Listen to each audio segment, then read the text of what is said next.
Thank you so much for joining us today. I think we just wanted to talk with you since your re-election earlier this week, and wanted to find out more about your vision for this year. First, tell me a little bit about your first term and last year as well. Right after the pandemic, I bet things were a little rough transitioning out of the pandemic as well into back to normal life. How was your first term as mayor?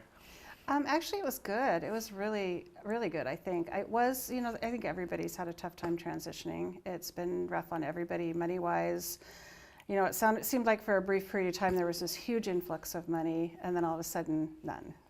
So it's been different, a kind of a challenge, but I think we've got a lot done, and we're still moving on. So hopefully it'll be really normal this next 2 years. Last year, 2023, what would you say for things that went well and things that didn't go so well? Well, I think that some of the things that went well were economic development. We saw a lot of businesses move into our community, which has been great. One of our goals is always to drive economic development so that we build a tax base so that we don't have to increase taxes.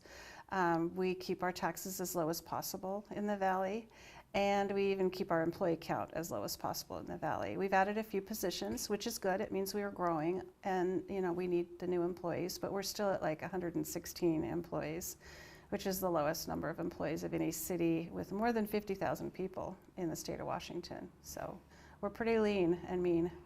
Yeah. Wanted to ask a little bit about that growth. In just the 2 years you've been mayor, how's the population changed and also the infrastructure in the area? The infrastructure has changed dramatically. We were able to finish the Barker grade separation, which is a huge help. The county was able to do Bigelow Gulch, which will be driving more people into the valley. We have started Balfour Park, which is one of our signature parks right across from City Hall, and we're just building everywhere we can. We have no room for any more manufacturing, so we're looking for land so that we can have more manufacturers come here, because those are great living wage jobs for our community. And when you say looking for land, in terms of extending city limits, or maybe both. Yeah. Possibly both. Either looking at expanding, the urban growth area is a challenge, but hopefully looking to expand so that we can bring more people in here. You said population is about 50,000 right now, is that correct? No, we have about 110. 110. Mm-hmm. What was it just 2 years ago, if you remember? I don't know, because we hadn't done a census and it was an estimate before that, but we're supposed to be one of the fastest growing cities in Washington. So that gives you an idea of how many people have come here. We have a lot of people from Seattle that have moved here, a lot of people from Spokane that have moved here too. So we have some semi-local people who've come in. You mentioned Spokane Valley as one of the fastest growing cities in Washington. Mm-hmm. Is that a testament to the infrastructure or the businesses? What would you credit to that growth? I think it's infrastructure. I think it's the businesses. I think it's our beautiful area. I mean, we have the river, we have skiing close by, we have so many lakes and fishing. So anybody who's interested in the outdoors, this is a great place to live. Historically, our prices have been slightly lower than some of the other places, particularly Seattle. We're still lower than Seattle. I think we caught up with Spokane though. So.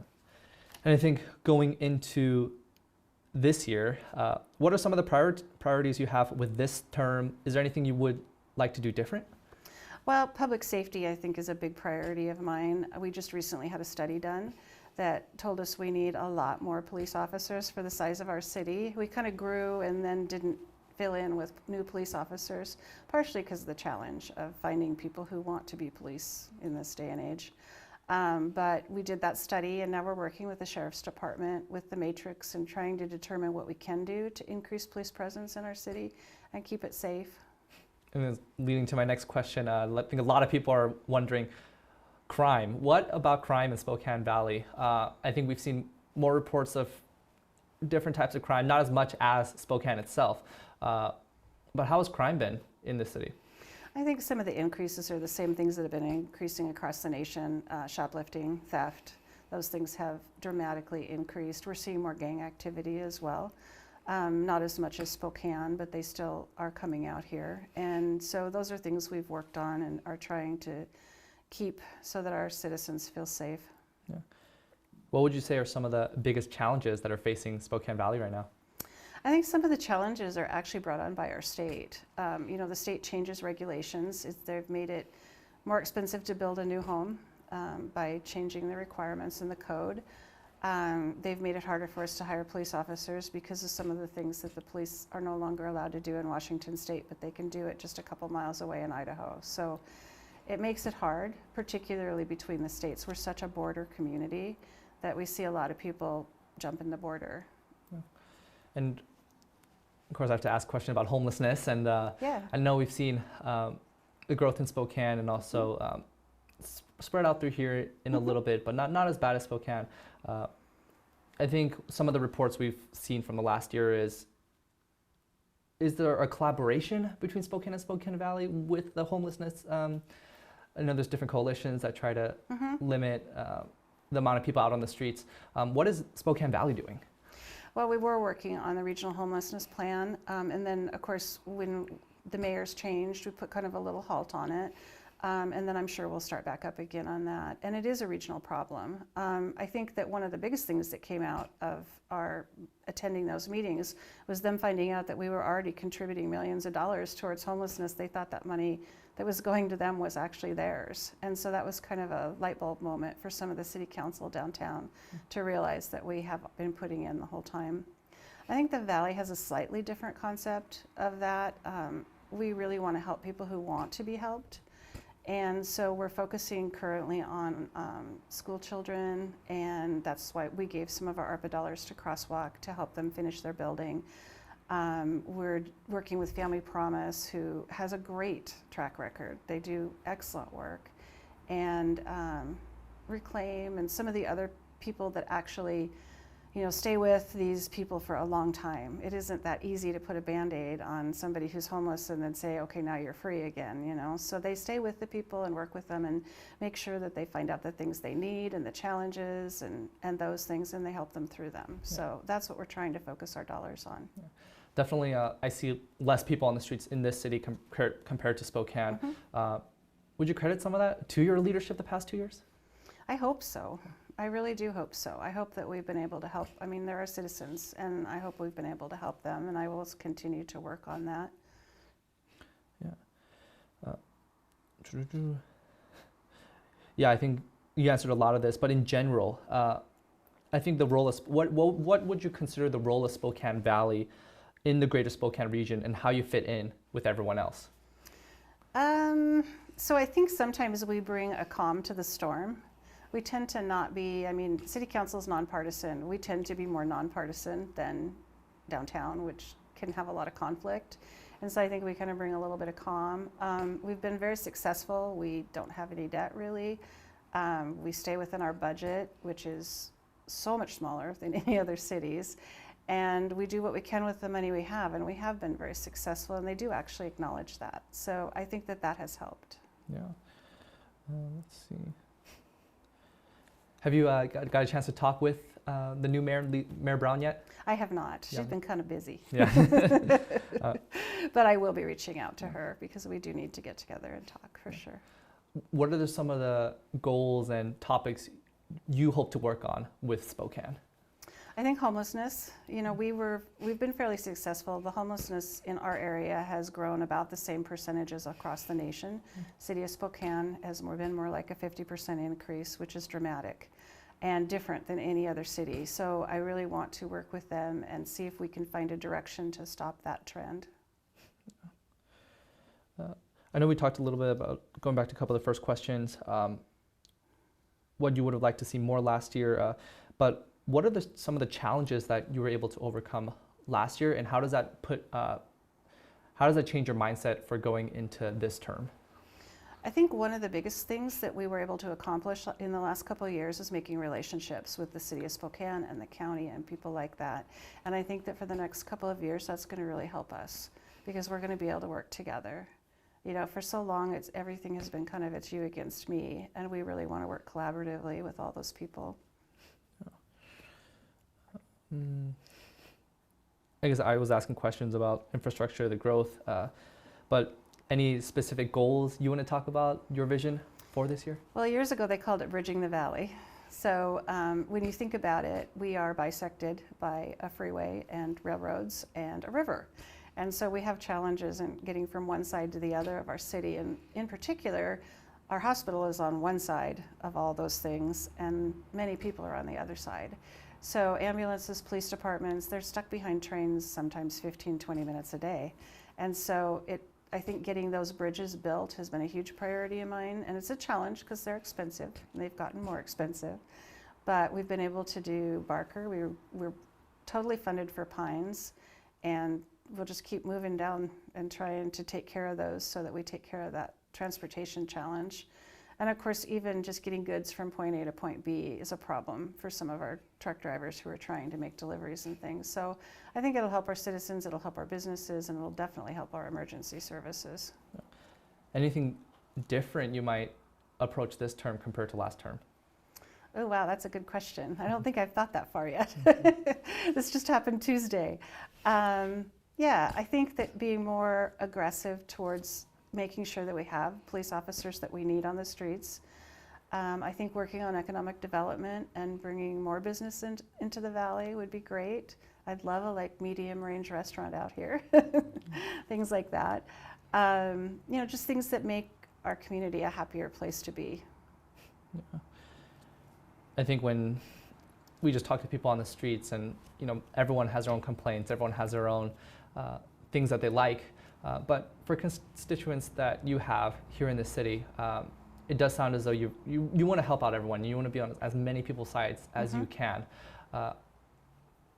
What do you think will help you continue developing those relationships, and how do you see yourself doing so?